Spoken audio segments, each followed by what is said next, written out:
Dalawang beses na dumanas ang Lakers ng back-to-back loss this season at ang masakla pa yung isa ay panalo sana sila versus Orlando Magic kaso natalo pa sa uli. Well, sobrang frustrated dito sa nangyari si Anthony Davis dahil naimintis niya ang winning free throw, dalawa pa.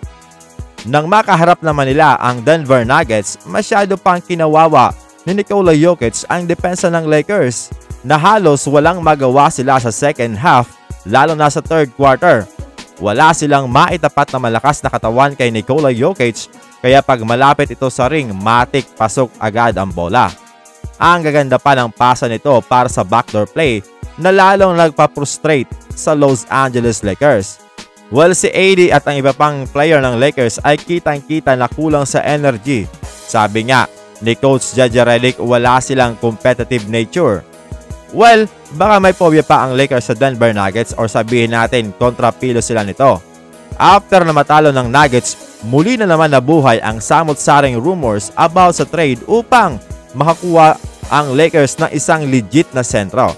Isa sa malaking pangalan na patuloy na ikinakabit sa kanila ay walang iba kundi si Jonas Valanciunas na dati pa ang target ng Los Angeles Lakers this past off-season. Kaso nga, napunta ito sa Washington Wizards. Ang successful at malupit na roster ay ang 2020 Los Angeles Lakers kung saan nanalo pa sila ng kampiyonato. Kompleto recados ang roster na ito mga amigo, mapa, depensa man at opensa. Sa frontcourt, mahirap gibain sina AD, Dwight Howard at Javel McGee. Sa shooting forward, andyan si LeBron, Kyle Kuzma at Markieff Morris. Sa shooting guard naman, andyan si Alex Caruso, Danny Green, KCP at Avery Bradley na may shooting na at solid pa kung dumepensa. Sa point guard, andyan si Rajon Rondo na malupit din ang basketball IQ coming off the bench. So sa big lineup talaga ng Lakers kaya mahirap pasukin ang ilalim.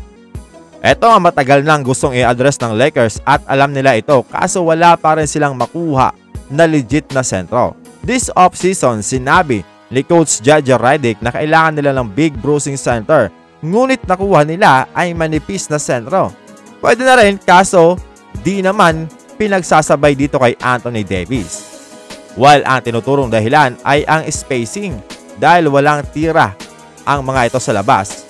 Kaso pwede naman gawan ng paraan gaya ng 2020 Los Angeles Lakers. Okay ang ginawa nila na manggaling sa bench si D'Angelo Russell dahil legit naman talaga itong point guard at sa starting lineup ay sapat na si LeBron para maging point guard na tinutulungan naman ni Austin Reeves. So kailangan talaga may magsakripisyo at pwedeng si Rui Hachimura para maipasok ang isang sentro kasama ni Anthony Davis at sa second unit ay sila ni D'Angelo Russell at Rui ang maaasahan sa opensa. At pwedeng magsama ng isang defensive center mga amigo or shooting forward gaya ni Cam Reddish. Patalinuhan ngayon sa NBA at gaya na sinasabi natin hinahanap lagi nila ang mismatch. Kung nakita nyo mga amigo, natatapat si Nikola Jokic kay Gabe Vincent, minsan kay D'Lo or kay Austin Reeves.